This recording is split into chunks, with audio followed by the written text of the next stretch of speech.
अस्सलामुअलैकुम दोस्तों और साथियों, उम्मीद है आप लोग खैरियत से होंगे। इस वीडियो में हम मुख्तसर तौर पे जो जिंजर हम इस्तेमाल करते हैं, जो अदरक हम इस्तेमाल करते हैं, अगर उसको रोज़ाना इस्तेमाल करना शुरू कर दिया जाए तो उससे आपकी सेहत के ऊपर, आपकी हेल्थ के ऊपर क्या फ़र्क पड़ता है, क्या फ़ायदे होते हैं, या क्या आपको मसाइल भी हो सकते हैं, तो उस बारे में हमने बात करनी है। उसमें सबसे पहली तो बात है कि वो लोग जिनको एक तो उनका दिल जो है वो मतली करता है, उल्टी की कैफ़ियत होती है और बाज़ औक़ात उल्टी भी आ जाती है, वो इस कैफ़ियत में रहते हों, और ख़ास तौर पे हामला ख़वातीन को भी ये मसला बनता है। वो लोग जो सफ़र शुरू करने लगते हैं तो उनको भी बाज़ औक़ात दिल ख़राब होता है, उल्टी आने का डर होता है। तो ऐसे लोगों को चाहिए कि वो दिन में 2 से 3 दफ़ा जो अदरक की बनी हुई चाय होती है उसका ज़रूर इस्तेमाल करें, क्योंकि अदरक जो है वैसे तो हम रूटीन में इस्तेमाल करते ही रहते हैं अपने खानों में, लेकिन रोज़ाना इस्तेमाल करने से जो मुख्तलिफ़ किस्म के फ़ायदे इसको मिलते हैं तो उसमें ये एक इंतहाई नुमायाँ फ़ायदा है। इसके अंदर कुछ कंपाउंड्स होते हैं, वो कंपाउंड्स जैसे जिंजरोल के बारे में तो आप सब लोगों ने सुना ही हुआ है पहले से, लेकिन इसके साथ साथ इसके अंदर 2 और कंपाउंड होते हैं जिनकी मदद से ये इस मसले में ख़ास तौर पे जो कैफ़ियत होती है मतली वाली, उसमें फ़ायदा देता है। वो 2 और कंपाउंड क्या हैं? वो हैं कि शोगोल्स और जिंगरोन्स जो हैं, ये 2 कंपाउंड्स हैं कि एक तो ये होता है कि आपके मुंह के अंदर और जो मैदे के अंदर जो गैस्ट्रिक जूस होता है या सलाइवा होता है, मुंह के अंदर जो जूस होता है वो बढ़ निकलता है ज़्यादा, और दूसरा इसके अंदर ये सलाहियत होती है कि हमारे जो स्मूथ मसल होते हैं, एक तो होता है हमारे पट्ठे जो हम अक्सर देखते हैं, और एक होता है हमारे जिस्म के अंदर वो जो हमारे कंट्रोल में नहीं होते बल्कि हमारे दिमाग के कंट्रोल में होते हैं, जिसमें मैदे के मसल भी शामिल हैं। तो उनको, उनकी रुकावट को कम करता है, आंतों के पट्ठों की रुकावट को, स्मूथ मसल को की कॉन्ट्रैक्शन को कम करता है, जिसकी वजह से खाना आगे की तरफ ज़्यादा जाता है बजाय इसके कि वो वापस यानी उल्टी की शक्ल में आए। तो वो लोग जिनको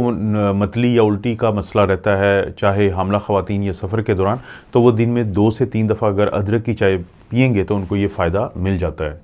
इसी तरह से जो हमें मुख्तलिफ़ किस्म की इन्फेक्शंस होती हैं, ख़ास तौर पे जैसे ही मौसम तब्दील होता है तो कभी हमें वायरसेस, कभी हमें बैक्टीरिया, कभी मुख्तलिफ़ किस्म के जो इस तरह की इन्फेक्शंस हैं वो तंग करती हैं। तो इन इन्फेक्शंस के ख़िलाफ़ कितनी जल्दी हम ठीक होते हैं, इसका इन्हिसार इस चीज़ पे होता है कि हमारा जो मदाफ़ती निज़ाम है वो कितना मज़बूत है। हमारे मदाफ़ती निज़ाम में जो वाइट ब्लड सेल होते हैं, जो मैक्रोफेजेस होते हैं, जो नेचुरल किलर सेल होते हैं, यानी जो फ़ौरी तौर पे हरकत में आ जाते हैं जैसे ही कोई दुश्मन, वायरस या बैक्टीरिया हमारे जिस्म में दाखिल होता है, तो उनको जो मज़बूत करने में जिन कंपाउंड का बहुत बड़ा किरदार है, उसमें जिंजरोल और शोगोल शामिल हैं, जो कि मौजूद होते हैं जिंजर के अंदर, अदरक के अंदर।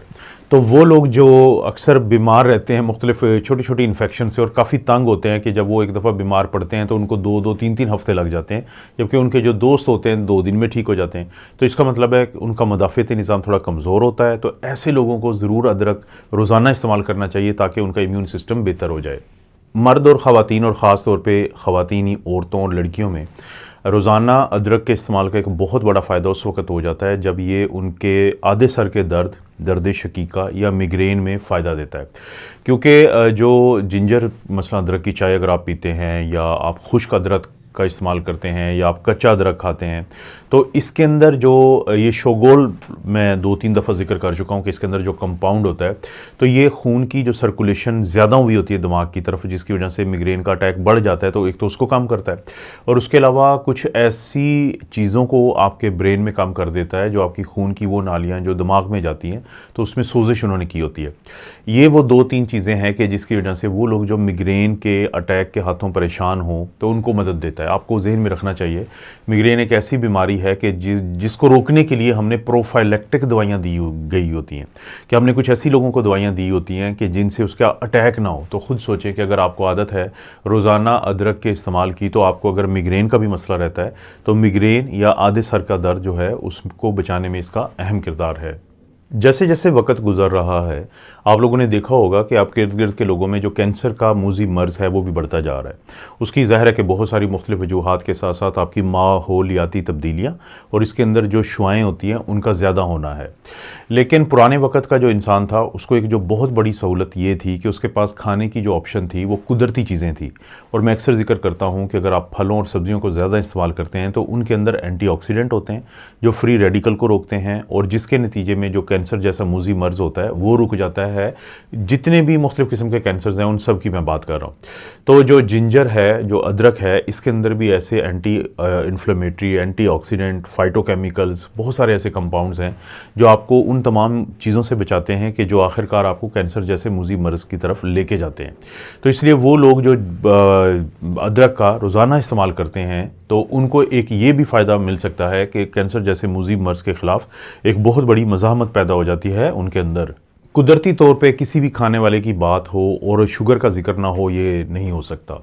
जिंजर जो है, अदरक जो है, उसका रोज़ाना इस्तेमाल आपका जो शुगर का लेवल अगर वो कंट्रोल में नहीं आ रहा दवाइयों के बावजूद, तो वो आपके शुगर के लेवल को कंट्रोल में रखता है। और अगर आप शुगर के मरीज़ नहीं हैं और प्री डायबिटीज़ की हालत में है, शुगर होने और नॉर्मल के दरमियान में है, तो आपको नॉर्मल की तरफ लेके जाता है। इसके दो वजूहात हैं। एक तो ये वजह होती है कि इसके अंदर, अदरक के अंदर, जिंजर के अंदर जो जिंजरोल और शोगोल है वो आपके लबलबा में ये सलाहियत को बढ़ाता है कि इंसुलिन जो है उसका इखराज ज़्यादा हो। और उसके अलावा दूसरा ये काम करता है कि आपके जिस्म के अंदर जो सोजिश होती है, जो इन्फ्लेमेशन होती है, उसको भी कम करता है। अब वो जो इन्फ्लेमेशन होती है वो दिल की बीमारियां और शुगर जैसी जो बीमारियां और खून की नालियों में जो सोजिश होती है उसको कम करती है, जिसके नतीजे में, यानी इन दो अवामिल के नतीजे में आपका जो शुगर का कंट्रोल बेहतर हो जाता है। और अगर आपको टाइप 2 डायबिटीज़ मेलाइटस आपके फैमिली में या आपके पूरी एक